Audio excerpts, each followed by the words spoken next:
everybody. I take it people can see me for some sin committed in a past life, perhaps.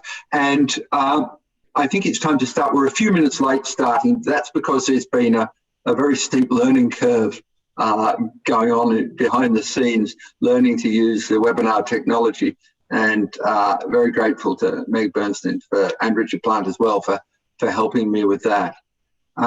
It's a pleasure to introduce Catherine Turley, who is going to give tonight's lecture.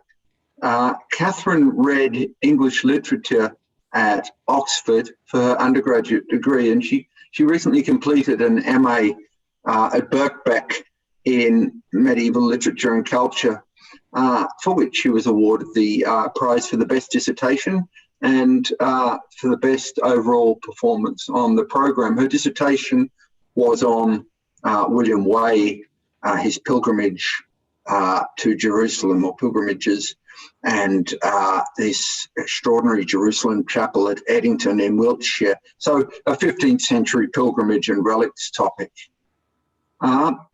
Catherine is here not only because she's got something interesting to say to us, but because she was awarded the Reginald Taylor Lord Fletcher Essay Prize, the Association's Essay Prize, in 2017 for an essay on the angel choir at Lincoln Cathedral.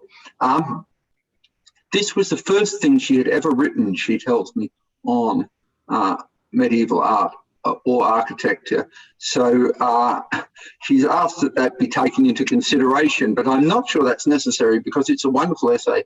And as I say, it did win this prize, which is only ever won against very strong competition. That was published in the JBAA in 2018, and it's the association's custom to invite the essay prize winner to present a paper on the topic of their essay, and so that's what Catherine's doing for us this evening. Her paper is titled "The Face of One Making for Jerusalem, the Angel Choir of Lincoln Cathedral and Joy." So I'm going to disappear myself, but hand you over to Catherine now. Thank you very much.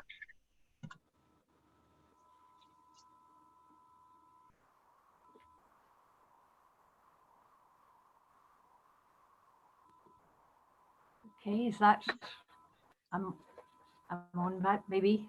You're on. So, all clear, good. So Julian, thank you very, very much. And thank you also to the BAA for asking me to speak on the Angel Choir of Lincoln Cathedral, and especially for giving me the prize. I was so thrilled to receive it. So I will share my screen with you now.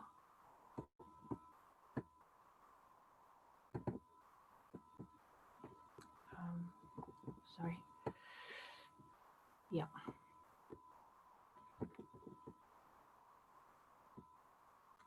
Okay. So on the 6th of October, 1280, the relics of St. Hugh, the great Carthusian Bishop of Lincoln, 1186 to 1200, was solemnly translated to a new resting place in the cathedral. An eyewitness, or possibly eyewitness account, describes the process. After the office of Matins, so in the middle of the night, the Franciscan Archbishop of Canterbury, John Peckham, Oliver, Bishop of Lincoln, the canons and other prelates and clergy approached Hugh's marble tomb. This was at that point probably in the northeast chapel of the northeast transept. As soon as the Archbishop laid his hand on Hugh's head, it separated from the shoulders, leaving the neck, quote, fresh and red, just as if death had been recent. And this separation was considered miraculous because the magnificent reliquary, which had been prepared to receive Hugh's body, was not long enough to have contained the head and body together.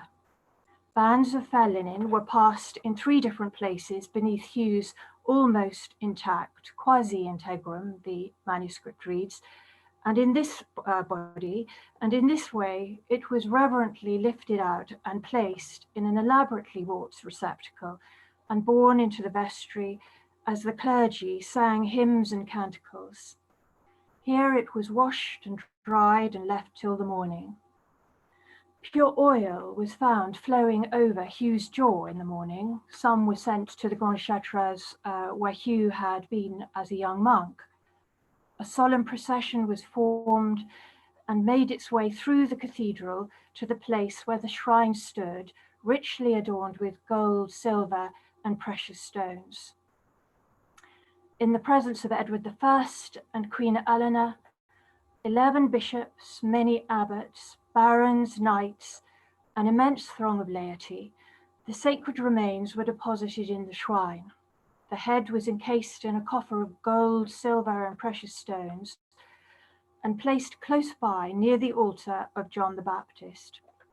Above, in the spandrels of the triforium, a joyous orchestra of sculptured angels made music. You see one here playing his viol. Paul Binsky speaks of the angels' buoyant musicality and their hilaritas, their joy, cheerfulness. Interestingly, Adam of Eynsham, Hugh's chapel, and the writer of Hugh's remarkable biography known as the Magna Vita, also used this word hilaritas to describe Hugh's face as he lay in the cathedral 80 years before, clothed in his episcopal vestments, ready for burial, probably on the very same spot. Above Hugh's feretory, an angel held aloft 2 crowns. I'll return to a possible meaning for this later. The feast of the translation of the relics of St. Hugh was decreed to be kept throughout the whole gigantic diocese. It was, at that time, probably the biggest in Europe. As this audience well knows, the angel choir, so named because of its 27 lavishly sculptured triforium angels, is the crowning glory of Lincoln Cathedral, built between 1256 and 1280 to house the relics of St. Hugh. It has been the subject of intense interest to scholars of art and architecture for the last 150 years. I therefore stand on the shoulders of giants. W.R. Letherby, Paul Williamson, Sandy Herslop, and Paul Binsky, among others, have discussed the iconography and profusion of organic and iconographic decoration. The BAA might be said to have a special association with Lincoln for 3 reasons. Its transactions from its conference held in Lincoln in 1982 still provide a rich resource for scholars, which is often cited, and the BAA Journal has carried a steady stream of important articles.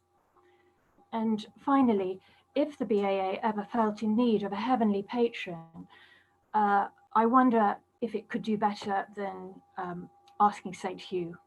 One of the miracles accepted by the Papal Commission into Hugh's sanctity before canonization was the cure of a cripple through a hod that had often been used by Hugh in bearing stones and mortar for the fabric of the cathedral. It is perhaps the only medieval example of a bishop involved in or taking part in building operations. Tonight, I want to do 2 things. First, I want to examine the angel choir in the light of the rich corpus of writings on the joys of the heavenly Jerusalem, and to argue that sculpture, liturgy, and architectural space both visualize and support an effective transformation from sorrow to joy, and making for the heavenly Jerusalem a movement eastwards towards the glories of Hugh's shrine. And here we're looking at the easternmost end of the choir, taken from the southwest. And secondly, I want to look at the choir in the light of two moments in Hugh's hagiography in order to suggest that this discourse of joy is both universal and particular to Hugh. And I hope in doing this that I make a contribution, because while scholars universally agree that the angel choir was built to house Hugh's relics, Hugh himself has seemed, in the words of Paul Binsky, who himself has offered a dazzling reading of the choir, quote, strangely absent, very much not present in the choir scheme. I want to suggest that he is in fact very much present, and that there are at least two important references to his hagiography in the sculptural programme. These will come into focus towards the end of the lecture. I also want to shine a light as I go on some of the imaginative and theological contexts in which the angel choir was conceived and first received. For this, I turn to the Cathedral Manuscripts, many of which were read and annotated almost certainly by Lincoln canons. And the Cathedral Manuscripts haven't been much used in this way before, but provide a rich resource. So to orientate us, here is Lincoln's East End, circa 1300. And you can see here the liturgical choir where the canons, the secular canons, sang the office.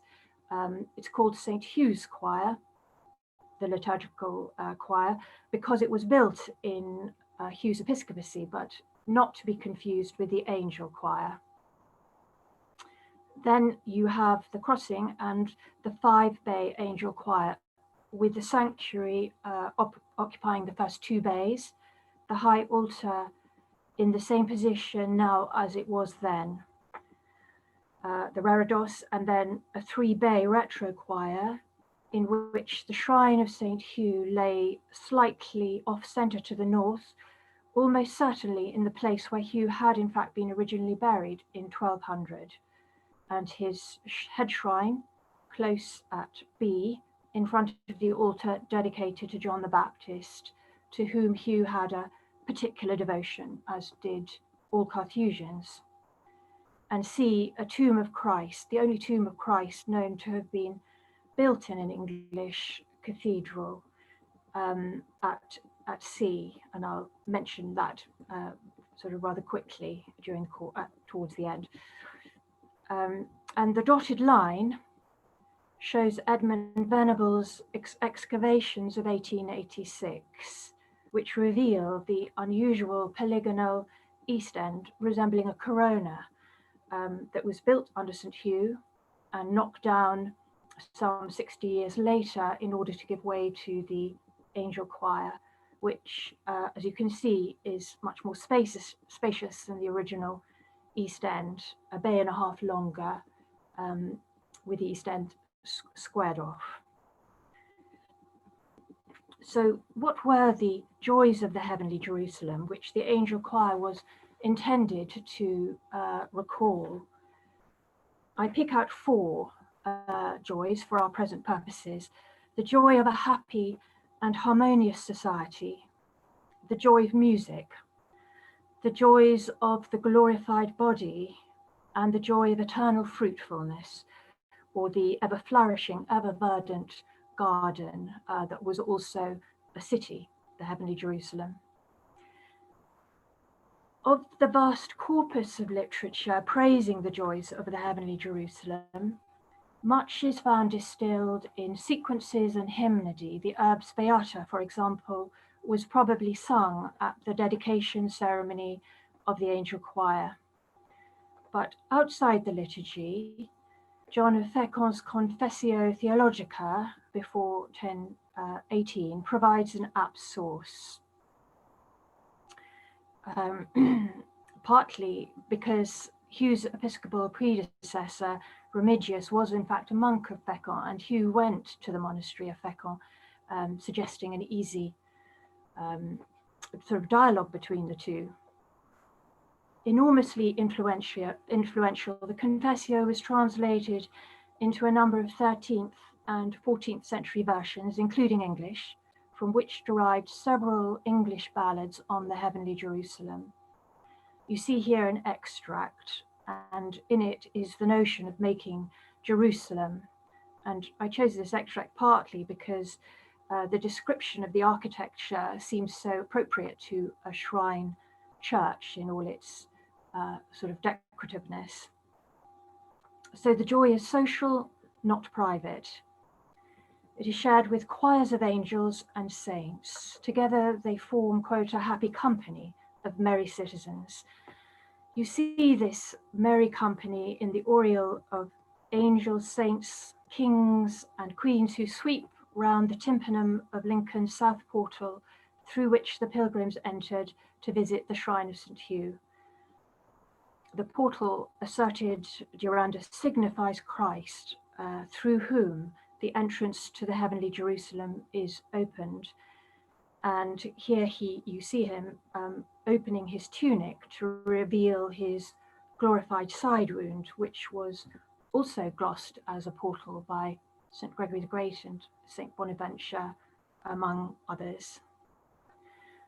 So the second joy, music, expresses the ineffable joy of the vision of God. Your whole occupation will be sweet songs, to sing sweetly.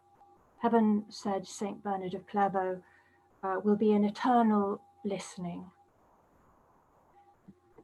Bernard of Cluny foregrounds the third joy relevant to the choir in the New Jerusalem, in the glorified body, which would have a metaphysical expressiveness of unspeakable beauty. He lists 7 glories of the body: beauty, swiftness, strength, freedom, health, delight, and everlasting life. Aquinas formulated the joys of the glorified body in a comparable way. Above all, joy was associated with sight. Longing would be fulfilled in seeing. In the light of God's face, the uplifted face of the blessed would be bathed in reflected glory. Lux erit aurea, the light will be golden. Finally, for our purposes, there was the joy of eternal greenness. The New Jerusalem was a verdant garden, as well as a jeweled city. Where then do we see these joys in the angel choir? The decorative intensity of sculptured foliage in the choir has frequently been remarked. On the triforium, arches, as you see here, buds are breaking into blossom, and clumps of foliage run vertically between the purbeck shafts. Finely foliated corbels bear the vaulting shafts. 3 strips of thick leaf crockets run up the jambs between the shafts of the great 8-light east window. Exceptionally fine bosses display the richest foliage. Sandy Heslop has observed that foliage in the east of cathedrals may well have been intended to denote the verdancy of paradise.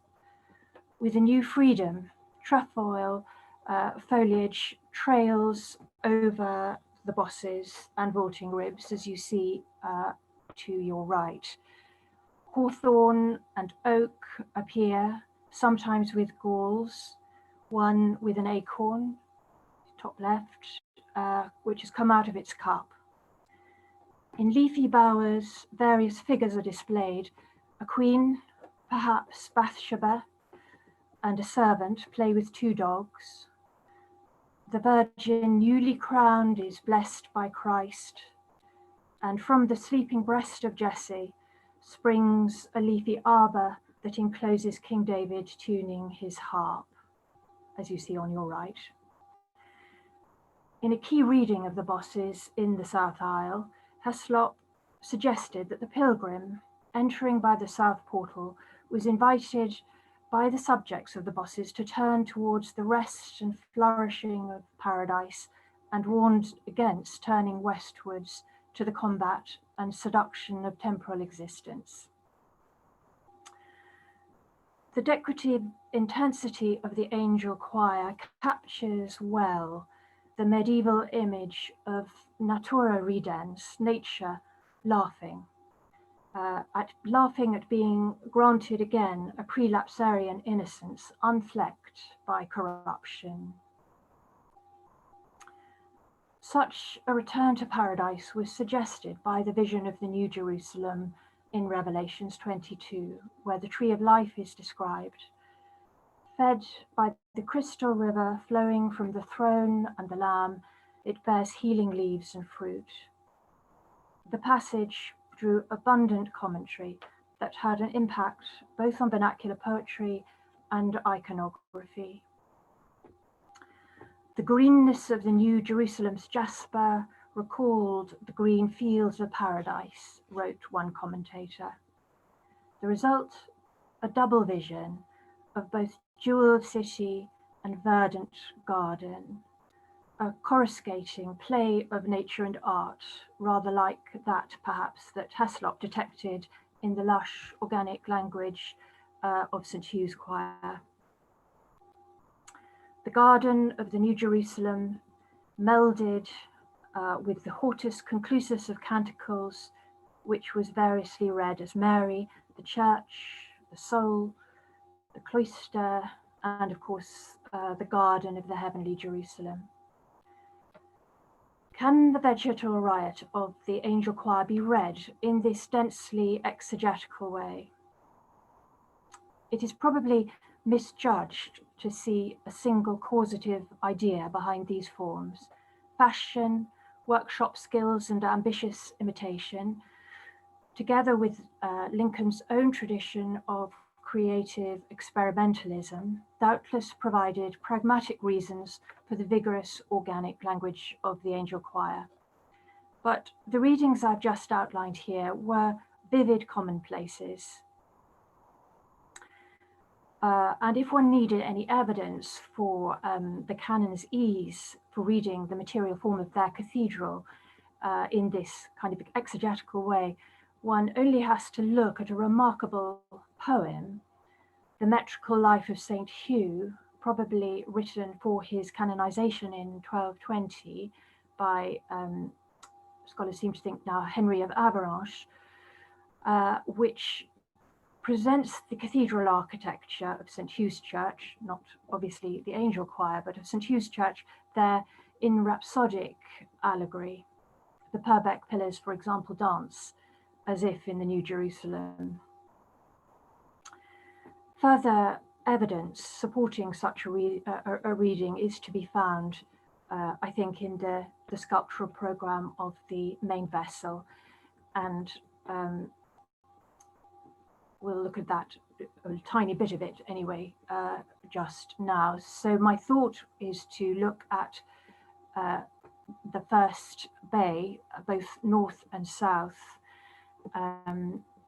and I'm going to suggest that the two are in dialogue, as well as offering a narrative that that moves ever eastwards into joy, and to Hugh, where he lay resting beneath the angel orchestra in the heavenly Jerusalem. So we're looking here at the central spandrel on the first north bay. The angel of the expulsion drives Adam and Eve from paradise. This is a scene of lost joy. The line of the sword coincides with the slab joint. Another runs close to the bodies of Adam and Eve, as you can perhaps see. And the sword governs the concept of the composition as a division from past from present.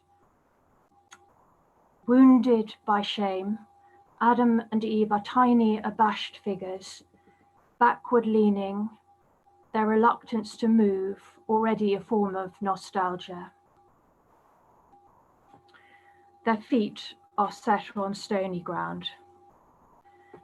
The foliate motif appears here as the lost garden. Here you can see it against the sort of trees of Eden, against the angel's wings.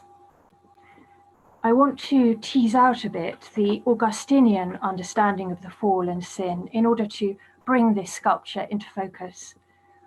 Every day in chapter, the Lincoln canons listened to a section of the Rule of St. Augustine, and the library owned a copy of the Confessions from the early 12th century. Evidently read, it is extensively annotated in a late 13th century Anglicana hand, probably that of a canon. There, Augustine offers a striking spatial metaphor for sin. The regio dissimilitudinis. I found myself far from you in the region of unlikeness, he says. Thrust from paradise, man, he says, has become a wanderer, a quote, fugitive in a guilty conscience. The image of the regio dissimilitudinis would be pondered, glossed, and represented by the Victorines, whose teaching entered Lincoln culture through Gerard of Wales, William of Montibus, Ralph Niger, and others. The leafy background, however, forges the link between the lost garden and the one below on the Triforia marches that is burgeoning.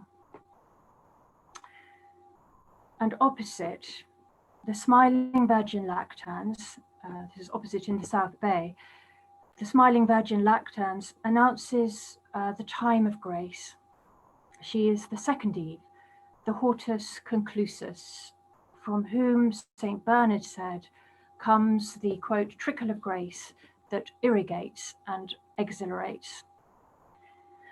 The full breast on which the child rests his hand denotes the Virgin's generative love. It also shows her as the mediatrix. As everyone here will know, the Virgin was often depicted sitting beside Christ in judgment with her breast bared, reminding him of his own suckling and therefore his obligation to be merciful. It also points to the innocence of the body untouched by sin. The Virgin's bared breast strikingly sort of contrasts with Eve's covered one as she's pushed out of Eden, shoved from Eden by the angel. The smiling Virgin and the smiling infant point to a redemptive joy. Lincoln Cathedral MS-15, circa 1200, contains a unique set of offices, as yet unpublished, for the great 4 feasts of the Virgin, written by Ralph Niger, probably during the episcopacy of St. Hugh, who made him a prebend once he had come back from France, where he had been with Becket. We do not know if these offices were ever sung at Lincoln. They appear from Niger's prologue to have been written for another religious house, but they throw unique light on one canon's appreciation of the beatitude of the body untouched by sin. Here we're looking at the opening of Niger's Office of the Assumption, the feast that celebrates Mary's Assumption into heaven, body and soul. And the antiphon there on the right, as you can see, reads, Tota pulchra, tota assumpta, wholly beautiful, wholly assumed. It's glossing Canticles 4:7. You are all beautiful, my love, and no stain is in you. In his reading, or the reading that Niger gives, it's a bit difficult to tell whether the whole work is his own original work or if he's recycling it from somewhere, or aspects of it. He moves back and forth between the beauty of the Virgin's body and soul. She is beautiful in face, he says, because from her was born the most beautiful of men. And she is beautiful in faith, who said, behold the handmaid of the Lord. The line of argument is worked out over many subtle pairings. While I'm not suggesting any causal link with the spandrel sculpture, Ninja's office, written some 60 years before the angel choirs began construction, but added in a late 13th century hand to the inventory of Lincoln's books in the flyleaf of the Great Bible, reveals a universe of thought and understanding about the beatitude or joy of the Virgin that both preceded and continued long after Ninja's composition, and that I think informs the whole Marian bay, this bay we're looking at. This is the sculpture adjacent to the Virgin Lactans, moving east, obviously. It is usually described simply as an angel with a soul. Occasionally, it's been described as an angel offering a soul to the Virgin. But if this is so, it would be unusual, since the soul of the deceased is almost always represented on its way to an image of Christ in majesty. In 1907, Lethaby proposed this bay was dedicated to the Virgin and suggested that this sculpture, the one we're looking at, depicts the Assumption. He didn't elaborate further on his thinking, and it's a reading that has been superseded or forgotten. It's simply an angel with a bearing a soul. Nevertheless, Lethaby's reading is compelling. The iconography of the history of the iconography of the Assumption is complex, but the narrative sequence, often depicted whole or in part, follows this course. The soul of Mary may be shown in the arms of Christ, ready to be lifted heavenwards in a napkin by one or more angels, sometimes depicted swooping down to lift them out of his arms. Her body is then carried heavenwards by angels, and she is crowned. This sequence appears in the monumental sculpture of the North Portal of Chartres, 1205 to 1240. Mary's Assumption was merited, it was argued, by virtue of her divine maternity. So the Virgin Lactans adjacent suggests the coherence of a narrative sequence moving eastwards to this as the Assumption.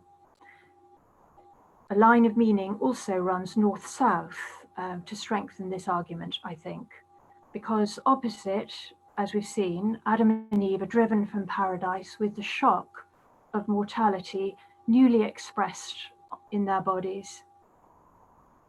If we accept this reading, then we have a counter-narrative of the second Eve undoing the disaster, a narrative that is completed further east in the South Aisle, in the roof boss of the coronation of the Virgin. And here we have the final sculpture of this bay. An angel points with his finger to the title of a book. What is the book? Perhaps it is Isaiah, a shoot will flourish from the rod of Jesse. But I suggest that more sort of a better reading is that it's Canticles. Even before the great 12th century readings of Canticles as an account of Mary's life, Pascasius Radbertus, the pseudo-Jerome, circa 795 to 865, had read Canticles, chapter 3, verse 9, where the line goes, "Who is this who ascends like the rising dawn?" He had read that as the exclamation of angelic wonder at Mary's Assumption. Here is an extract from Pascasius's work on the Assumption, which is sometimes known by its first two words, cogitus me, and it shows him here glossing Canticles chapter 3:6 and 3:9 as the angels hastening from the heavenly Jerusalem in amazement to greet Mary ascending, saying to each other, the bits from scripture are in italics, "Who is this who ascends from the desert? Who is she who ascends rising like the dawn?" Lincoln Cathedral Library bears fascinating witness to the familiarity of this work by Pascasius, a work known sometimes, by Pascasius. Ralph Niger, I discovered, opens the prologue to his work on the four great feasts of Mary with a reference to it. He says, I have derived great benefit from the Blessed Jerome's words on the Virgin's Assumption. Well, Jerome didn't write on the Assumption as far as we know, and the subject wouldn't have been consonant with his preoccupations. But Pascasius' sermon letter was widely diffused under Jerome's name, and he, one may confidently say, is the Blessed Jerome referred to by Niger. The cathedral canons actually owned this work by Pascasius. In Lincoln MS 141, it appears among other genuine works by St. Jerome, extensively annotated by two late 13th century or 14th century Anglicana hands, thought to be those of Lincoln canons.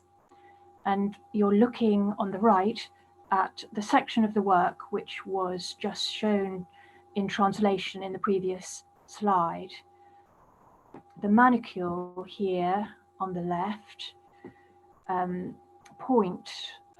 is pointing to the question, quae est ista? Who is this or who is that? From the Canticles, the question Pascasius attributes to the angels as they see Mary ascending, and rather difficult to see on the slide, but quite clear when you look at it in the flesh, are several marginal annotations that reiterate the question, quae assista, quae assista. It is possible then, even likely, that the title of the book to which the angel points is to be understood as Canticles, and that what we see in this first South Bay of the angel choir is a Marian narrative, a very coherent one, leading eastwards to the joy and glory of the retro choir and its angel orchestra, particularly because the Assumption was very much associated with the angel's musical praises. Saint Bernard, for example, in his sermons on the Assumption, speaks about this, about music, being a sort of angelic music greeting her. Before turning to the Shrine of St. Hugh, now gone, of course, I want to return to the North Bays. There's so much that could be said, but for the sake of time, I'll just make 2 points. We left Adam and Eve being driven eastwards by the angel of the expulsion. What they're driven into in terms of the sculptural program and the space in the choir are the mysteries of redemption and the liturgies on the high altar. An angel adjacent to them, on moving east, holds a spear and sponge, recalling the Passion, and beyond is this smiling, judging Christ. And as you can see here, he pulls back his tunic to reveal his side wound, as he did on the portal, the south portal. He is a joyous imago pietatis, inviting not pity, but an assent to joy.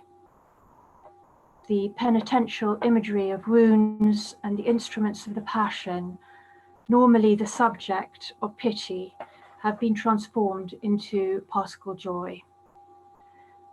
A theology of fear is often associated with apocalyptic imagery, but the reassurance of the smile captures the angel choir's prevailing joyful tenor. So that's the first point in the North Bay, time to make. But beneath him is the tomb of Christ, from which, as it were, this smiling Christ has risen. A tomb chest, the scale of a mortal grave, it screens off the altar to the north. 3 soldiers sleep in relief at the base, as you can see, and small foliated capitals bear the vaulted canopy. Unseen until you bend down to look in, are the west and east walls, which prove to be covered with naturalistic foliage. The tomb has begun to flower. Veronica Secoulias has noted the proximity of ecclesiastical burials. Adjacent to the tomb is probably that of Remigius, the first Bishop of Lincoln. Nearby, Oliver Sutton, in whose episcopacy the tomb was built and who was present at the translation, as I said earlier. And behind the reredos was Hugh himself. The tomb of Christ therefore enriches the allusions to gardens lost, regained, and to come. And I want to bring in a strand here of Hugh's spirituality that leads well into the final section of this talk. All 3 of Hugh's contemporary or near contemporary biographers, Adam of Eynsham, Gerald of Wales, and Henry of Avranches, comment at length on his devotion to burying the dead. This devotion figures in the papal commission inquiring into Hugh's sanctity. In the Magna Vita, we are given part of a sermon, the only one we're given by Hugh on burying the dead. It resonates with readings of the choir already suggested, and also gives a wonderful glimpse into Hugh's spirituality. You hear his voice. The angels, Hugh says, are sent by God to accompany the soul back to the Creator. Then Hugh introduces the voice of God into the sermon, instructing his priests as follows. In the inmost sanctuary, near the altar on which the body of my son reposes, lay the remains of your brother or sister. There let the body be cherished for a time in the lap of Mother Earth, watered by these holy rites, that on the last day, happily united with its former companion, by which is meant the soul, the body may blossom gaily anew, clad in the perpetual greenness of eternity. The image of the body and soul greeting one another again joyfully as old friends, and of the body as a seed, flowering, capture well Hugh's joyful incarnational spirituality, which actually sort of rather fled wonders.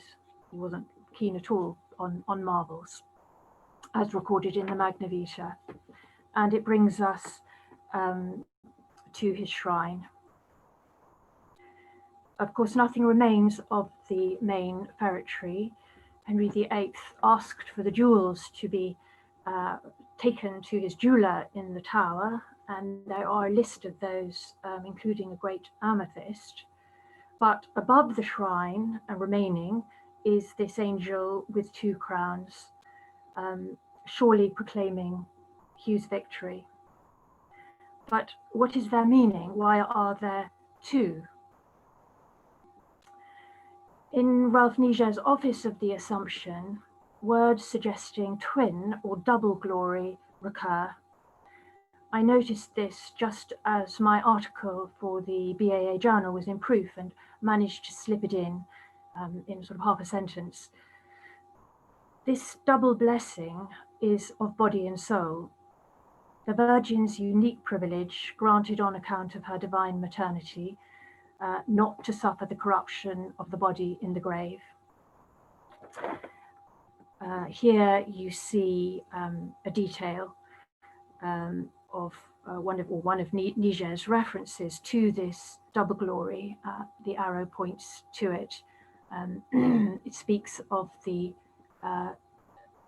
glory of the double stole, and just the whole page, or nearly the whole page from which that was taken, you'll see that there are a number of these references to the double glory, or the double stole. which is the double stole of body and soul. And we can hold this in mind for a moment because I want to link it to Hugh's hagiography. But before I do, I want to bring in a second textual strand that I came upon in the library, the Cathedral Library, in Peter Lombard's commentary on the Psalms, of which Lincoln possessed several copies, extensively annotated, seemingly by Lincoln canons.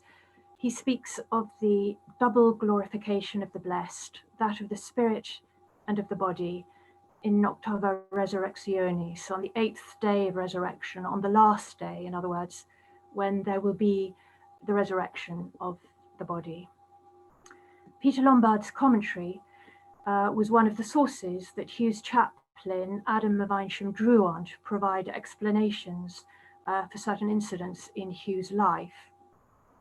And this is not surprising because the Lombard's commentary was the standard one in the 13th and 14th century, as witnessed by Lincoln's many copies. The extent of the Lombard manuscripts at Lincoln, even excluding those entering the library after the period in question, suggests that there may have been a particular long-standing interest in the Lombard stretching back to the mid-12th century. A miracle recorded in the Magna Vita prefigures this double glorification. When Hugh was born into the cathedral for his burial in 1200, a miracle was indeed seen, says Adam in the Magna Vita, for his body was as fresh and beautiful as if it had risen from the dead. A great crowd hastens from every part of the church to view the body and kiss his feet and hands and gaze on the amazing loveliness of his face. His face at first is described as milk white or lily white, but little by little it becomes rosy. Have you seen the lovely rosy hue of the bishop's face? The people ask, and his joyful, hilaritatem expression. His cheeks are as red as roses. Quotation. The drama of the conversational exchanges belong to a textual and iconographic tradition, a striking example of which is found in the Lindsay Psalter, circa 1220. There, Christ's white body hangs upon the flowering cross. His eyes are closed, signifying he is dead, but his cheeks are rosy. He is flourishing, not sapless. The 15th century Benedictine poet John Lydgate articulates the impression surely intended, fruit celestial hung on that tree of life. The miracle of Hugh's blossoming was, says Adam, shown to many thousands of people.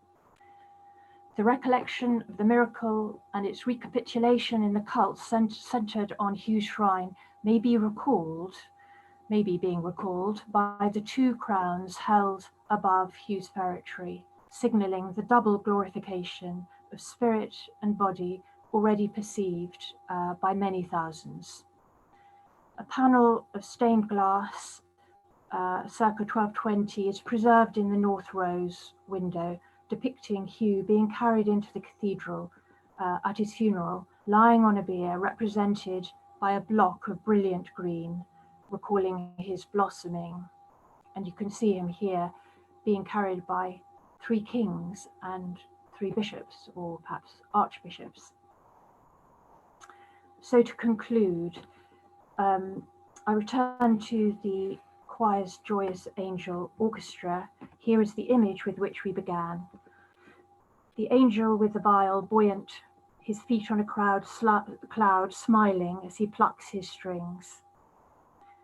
The other instruments represented in the orchestra are pipes and tabor, a lute, a harp, a trumpet. The most remarkable sculpture of all is a great winged David, with his harp borne heavenwards, perhaps on waves of music. The original and influential descriptions of the angelic praises of God in the heavenly Jerusalem are found in Revelations 4 and 15 and also Isaiah 6.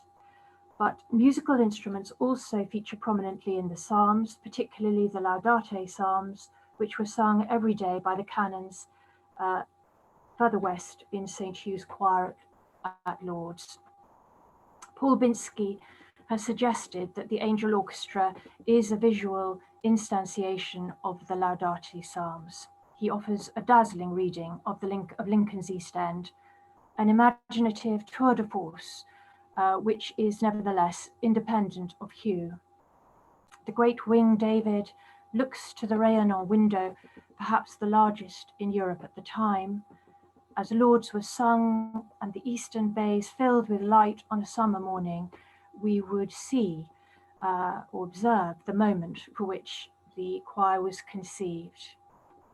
I think no one, perhaps at that time, could have seen, or no cleric anyway, could have seen these angels with pipe, tabor, harp, and so on without thinking of the Laudate Psalms. But there are ambiguities.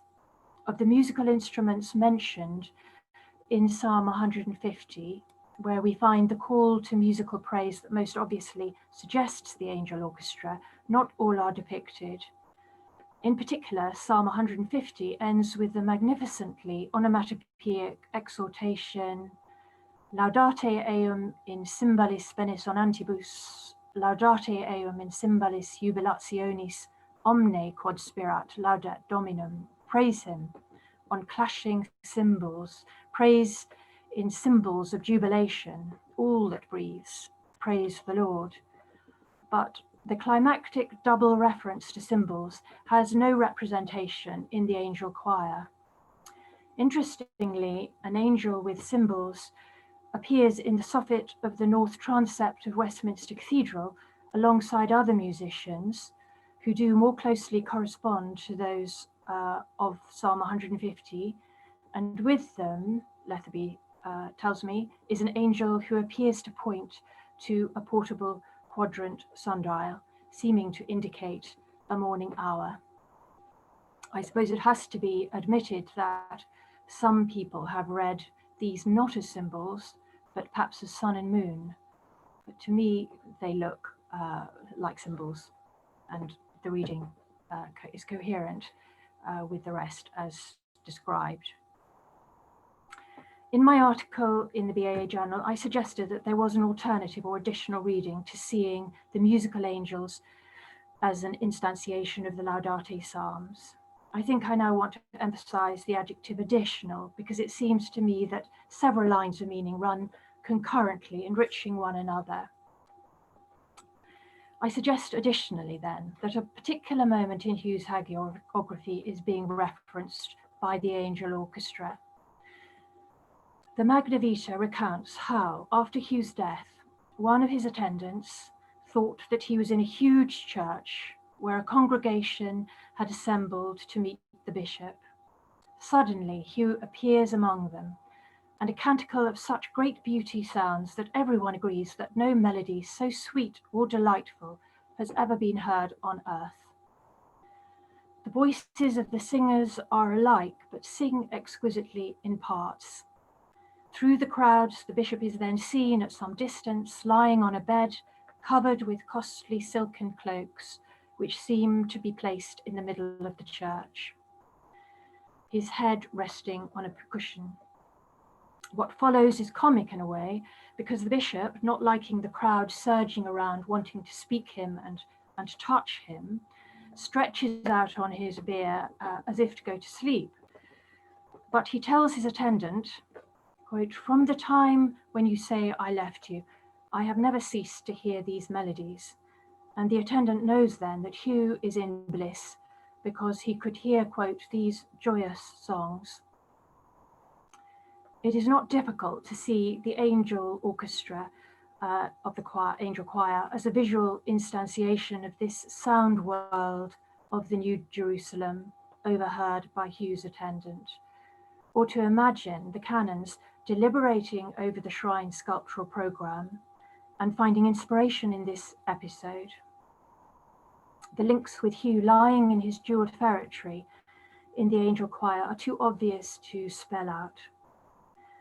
To conclude, Mary Carruthers has observed that all medieval art, one might add architecture too, moves not only emotionally but directionally. It conveys one, she says, to some other place or some other feeling. I hope I have picked out some of the elements of the persuasive discourse of joy, both universal and particular to Hugh, through which the angel choir conveys us to some other place. Thank you. Thank you very much indeed, Catherine, for a wonderful walk through the arguments that you presented in your paper, and a really impressive use of source material as well, getting into manuscript sources which are used by canons of Lincoln. I don't think there's very much doubt that these annotations are by canons. Looking at a problem which many people might have thought was not exhausted. These problems are never exhausted. In fact, they're accretive. The more work that's done on them, the more there seems to do. But looking at a problem which certainly has had quite a lot of work in the last 30 years and coming up with a new set of perspectives on it. So I'm going to invite people now to ask you questions. This happens through the question and answer function. And so we'll take first come, first serve and read these questions out, and people will be able to hear them and we'll be able to hear your answers as well. So when we have an open question, I'll take it. I suppose one of the threads of meaning that might have struck any Carthusian or ex-Carthusian who went into this place was just how appropriate all this vegetal imagery was, not only to Virgin Mary and Christ, but also to the Carthusian vocation, given, Hugh founded the first Carthusian monastery in England, which was stuck in a forest out in the West Country. And they took the idea of a sort of sylvan lifestyle very seriously. So I'm not suggesting that that's an important strand of meaning, but it is a consideration as well, a possible consideration. I still don't have any questions, which is slightly distressing, but I hope people can hear me.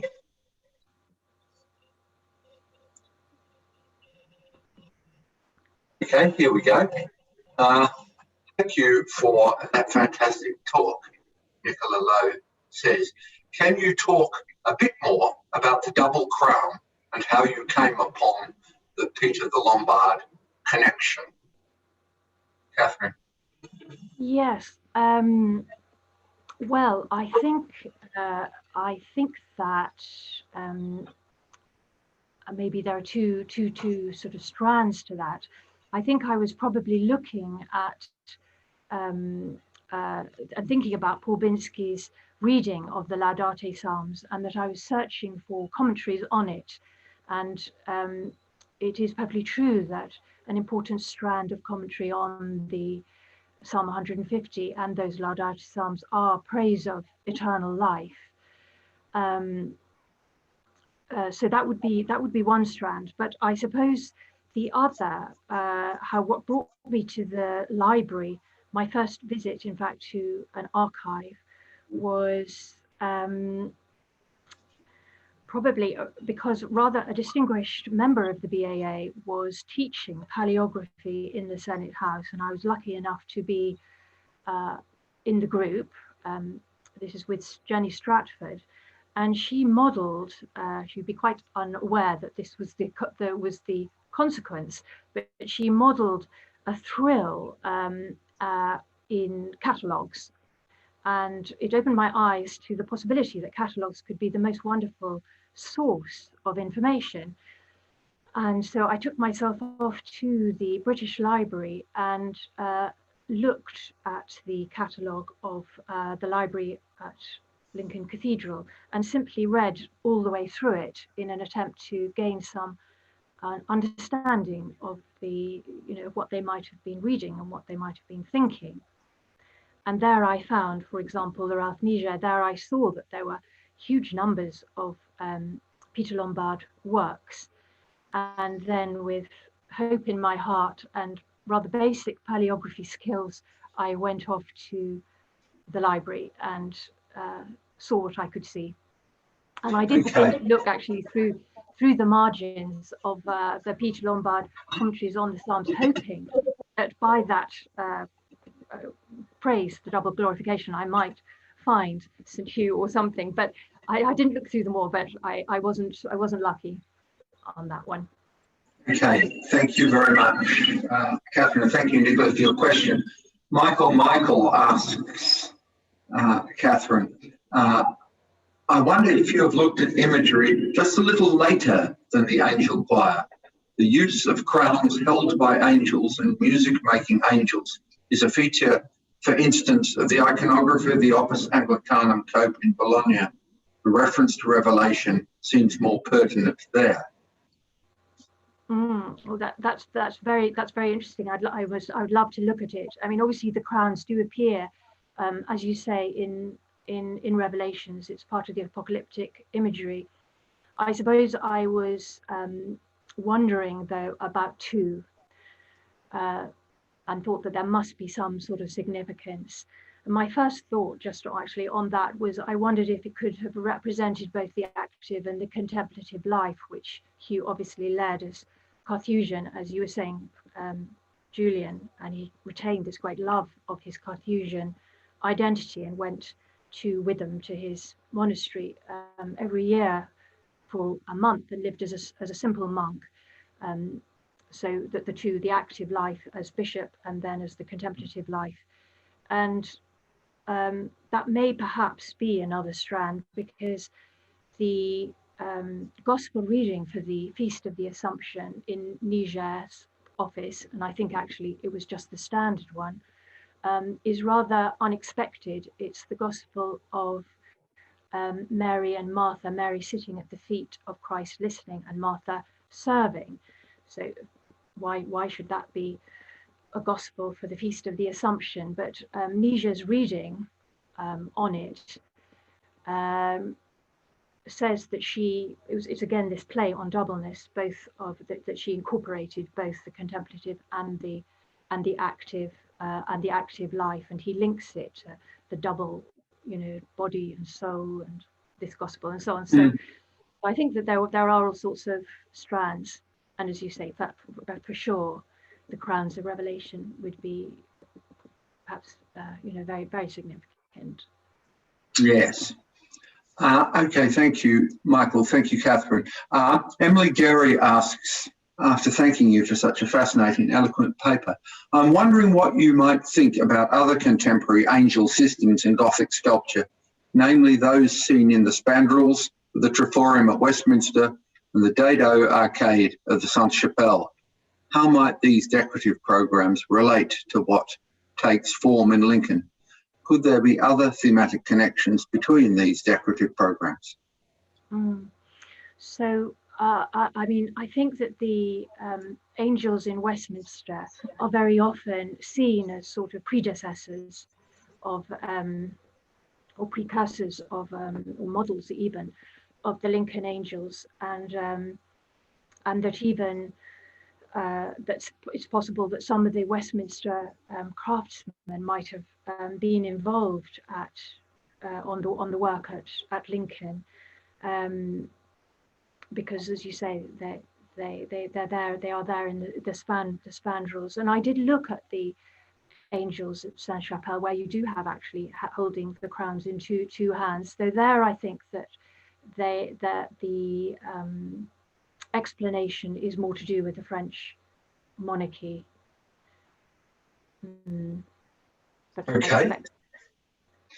Okay, thank you. Thank you, Emily. Margaret Cormack asks, how can one get access to the library of Lincoln Cathedral? Is it available online? That'll be the day. Thanks for a terrific talk. I mean, access to Lincoln Cathedral Library. Well, Margaret, you can get in touch with the cathedral about that, and they do permit. Catherine, I mean, you could be saying this, but they do permit people with a scholarly agenda to go and look at the manuscripts. It's a good idea to know what you want to look at first. So if you get Rod Thompson's catalogue of the Lincoln Cathedral manuscripts, which is published in 1989, I think, you'll have a better... Is it Nicholas Bennett still there, Catherine, who won approaches? Well, he's no longer. He's the sort of librarian emeritus. Yes. But, he I think he does. He kept going. You know, got a couple of visits, and certainly, I'd actually written my paper, but then I met him, which was the most wonderful providence, really, and he's the greatest source of information on the manuscripts. He very kindly helped to decipher some of the marginal annotations for me. So, yes. So Margaret, that's Nicholas Bennett, and they haven't had their manuscripts scanned, no, and I think it'll be quite a while until they do. The cathedral libraries are not like the college university. Yes, I mean, it's a huge library and a very atmospheric place to visit. The librarian there is Claire Arand. Okay. At the University of Lincoln. And thank you very much. Thank you to Margaret. Okay, Shelley Williams asks, do you know if the related liturgical music was ever performed in the Angel Choir as a literal way to unite music and visual art? Also, has anyone recreated these antiphons in the space? And thank you for a wonderful presentation. Sorry, I sort of lost focus. At the beginning, the question was whether or not we know about the music that was performed there. Do we know if the liturgical music, do we know if the sort of liturgical music you were speaking about, these antiphons, were ever performed in the Angel Choir? And whether this was a sort of conceived by any, if this was conceived by anybody as a sort of, did they look up at the sculpture and think, you know, wow, this is music going together with art? Yes, that manuscript, the Ninja Manuscript, is a unique manuscript, and it's got a prologue which suggests it's been written for a new order. There are various things that he says where he addresses them, his most serene fathers. But it's not a monastic office, so there aren't enough readings for that. So I mean, it's not impossible. It could have been sung at the cathedral, where there were secular canons. But even if it wasn't that one, they would obviously have sung the office, but they would have sung it, you know, in St. Hugh's choir, much further west. Sure. I don't know whether they would have offered sung masses at the three altars at the East End, the altar of St. John the Baptist and the other two flanking it, St. Catherine and St. Nicholas. But yes, it's a sort of wonderful thought. Presumably the sort of beginning of this Ninja text doesn't really matter for your purposes, because, you know, I mean, this could just be a copy that was acquired by Lincoln, and, you know, they've left that preamble in, you know, the copyist has left that preamble relevant to another religious order in. Do you see what I mean? Yeah. I mean, they wouldn't necessarily hook that out because they were making a copy for Lincoln, you know. They'd leave that in. All sorts of people have copies of the Rule of St. Benedict or the Rule of St. Augustine or whatever. Yes, it's true. But I mean, there would have been that they would have had their own liturgical, you know, the shared. Of course. There's a great unresolved question as to whether or not Lincoln had its own use. like Sarum or whatever. I mean, Richard Pack has written on this, and I think he's uncertain because there are references to a Lincoln use, but I think he really thinks that probably there wasn't. Very unique one. Very unique one. If there was, then the evidence is extremely remote. Yeah, well, Cranmer talks about a Lincoln in the beginning of his. Cranmer speaks about the references the Lincoln use and the Sarum use and so on and so forth. So it appears there, and on a couple of other occasions, more contemporary, there are references. But, yes, one would expect in such a large diocese to find a little bit of surviving evidence for it if there were, regardless of notwithstanding what Cranmer said. That's true. That's true. Okay, Michael then says, I should have also said, what a wonderful informative talk you gave. Your interpretation of the crowns is very plausible. As you said, these interpretations can be multiple. Okay. Tim Harris says provocatively, the sculptures look in pretty good shape. What would you say to that? That they're looking in good shape. Yeah. Have they been tampered with? Have they been? Yes. No. Oh, I see. Well, I was going to say the opposite. Well, I was going to say that, that they're because they were so high up. Actually, they've managed to survive. They managed to survive being, damaged during the Reformation. And I don't. Yes, I think that might really be the reason that they look in pretty good shape. But it would be wonderful if they were rephotographed. Yes, that really would be wonderful, because that image of the picture of the expulsion, the angel of the expulsion, when you compare it to the cast, which I haven't seen, but which I think is in the V&A, it looks as if the cast has slightly distorted the features, and it would be wonderful to have some new photographs. Yes. I don't think, but I think somebody at Lincoln would be able to say, but I don't think that they have been improved. But no, I don't think anybody really thinks they have either. But anyway, maybe somebody can correct me on that, but I don't think that's an orthodoxy at all. I don't have any more questions, actually, Catherine, which is no reflection at all on what people made of your talk, because there have been many messages in the chat thanking you for a wonderful talk and saying how good they thought it was and how much people learned. So if people don't have any more questions to ask, we will close the lecture and let Catherine go. What I wanted to say, though, quickly was that the next lecture in this series, there is one. Well, we'll come to it in a moment. Let me just announce the next lecture in the series, given I've started, is on the 6th of January. And there'll be a link on the website about that too. It's by Professor Eric Fernie, and it will be titled 3 Historical Oddities from the Fall of the Roman Empire to the BC-AC Divide on the continent of Europe. So if you attend that lecture, you'll find out what that's about. Okay, so I do have a question here. It's vanished. I have a question from Michael Simmons. To what extent should one be surprised that there are 2 sculptures of Christ displaying the wound in his side? So, well, I think that is, very, very, very significant.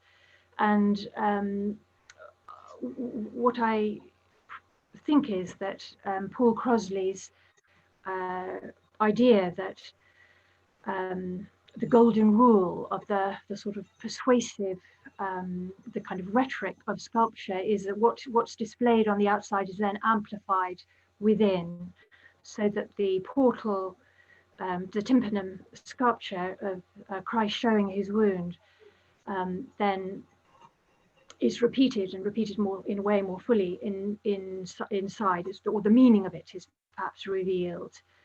in the whole, well, the mysteries of redemption that you see, and they're going to be celebrated there. But of course, the tympanum is one of those sculptures that has been tampered with. The whole of the head, as I'm sure everybody will know, that is a 19th century head, so that the head on the tympanum outside on the tympanum is actually rather unsmiling, unlike the smiling Christ showing his wound. But the original, we can't prove it, but surely it's quite likely is that it did have the same smiling expression as the one then above the altar.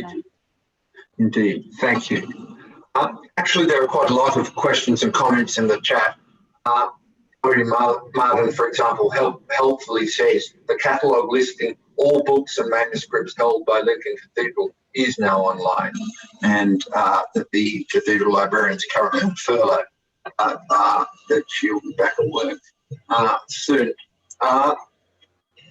The Reverend Gordon Plum says that he took some images from the Triforium in the days before health and safety was prescient, and they're on his Flickr site. So that's worth looking for, people, if you want to see more photographs. And Jenny Alexander says, I've always thought that the loss of the inscriptions from the angel schools made made interpretation very difficult. You have shown otherwise, although it would still be interesting to know what was on them. Possibly new technologies may make that possible. It's interesting that you're following Lethaby on the idea of the soul held by the angel. Do you have thoughts on the soul held by the angel next to the Christ figure? So it's interesting that you're following Lethaby on the identity of the soul held by the angel, and do you have thoughts on the soul held by the angel next to the Christ figure? Yes.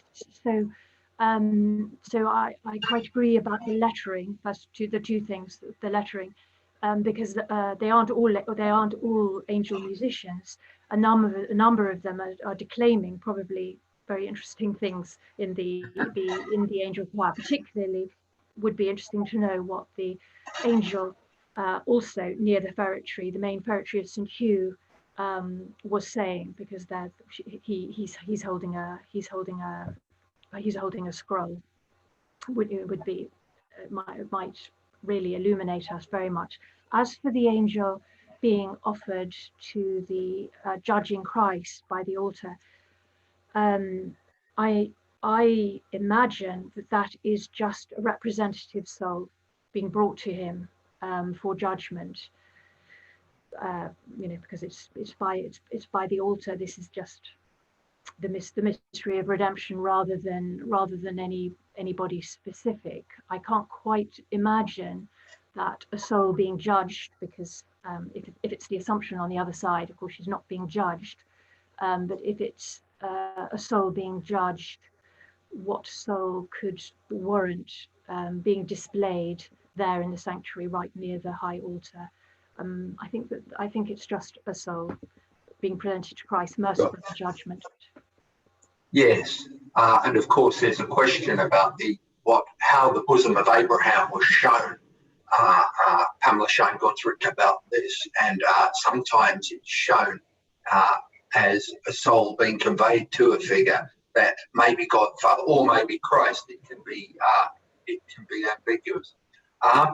The other thing to say about that soul that Lethaby said was the Assumption, and Lethaby had very good instincts, and he does tend to get forgotten, but he did have very good instincts, is that this looks like the soul of the Virgin, how the soul of the Virgin is shown in quite a lot of early examples of this scene. I think it's Christian Heck who's written on this, and I think that's right, and has shown numerous images of the early development of the Assumption. So that's certainly been true for me.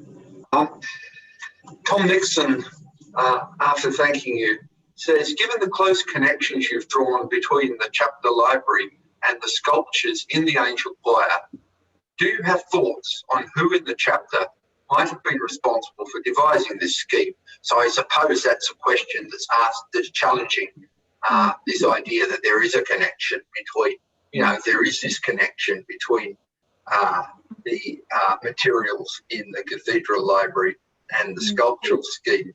Then it's up to you to come up and say, Yes. So I did not mean to argue, in fact, for a sort of very close causal connection. Absolutely not, between the manuscripts and the sculptural program. I mean, I don't think there would be any sort of evidence to suggest that, and that's not what I intended to make such a strong case. I was really turning to the manuscripts, really just to shine a light on the theological contexts and the imaginative contexts in which the choir was conceived and first received. So much sort of wider and a more open sort of exploration to see, rather than suggesting that there was a very close or causal connection. Sure. You did make quite a bit of this double crown reference in this, for example, not double crown, double whatever it was, reference to body and soul in this, which might have led people to think that you were. And that always happens. That assumption always happens when one shows lots of pictures of manuscripts with annotations. Yeah. Well, I suppose I do think that there's a close connection there, but I suppose what I presume is that Ralph Ninja there is not being original. He's not coming up with some, very strange or idiosyncratic reading. In fact, the fact that Peter Lombard speaks of the double glorification as well, that this is just standard. So it's not an eccentric. Of course. It's not an eccentric interpretation, and the double crown would have been understood in that way. It's just that that's the manuscript in the library, that those are the two that actually sort of speak of it. I suppose the wider question is, one dig around, we'll find lots of people who then explain it in that's very kind of conventional, but not to us, mysterious to us, but quite conventional to them. Yeah. The question is how these ideas got into art. These ideas derived from theological texts got into art, but presumably this is via some iconographic advisor. We don't need to go into that. This is something art historians chew over all the time. I can't see any more questions that I haven't answered. So I'm going to close questions now, folks. If I've missed a question that anybody has typed or asked, please forgive me. I'm very sorry for that. Catherine, I can't begin to sort of summarise all the praise there is for your talk in the chat box, and also in the question and answer. We all enjoyed it thoroughly, and we enjoyed the measured tone, the logic of it, the admission that some of the arguments could be seen in a different light or might be wrong. That's always refreshing to hear, because when we deal with the Middle Ages, we're always constantly aware that we're getting all sorts of things wrong. We can't help it when you think of the sort of detritus of material we've got to deal with. So nevertheless, you've certainly convinced all of the people who typed comments in the chat, and I too thought it was a wonderful talk. So thank you so much, and we will look forward to seeing everybody again for Eric Troney's talk on the 6th of January. Thank you very much to everybody who attended. Yeah, thank you. Thank you so much, Julian, and everybody. Thank you, Catherine. Bye-bye. Bye-bye. Thank you. Thank you so much.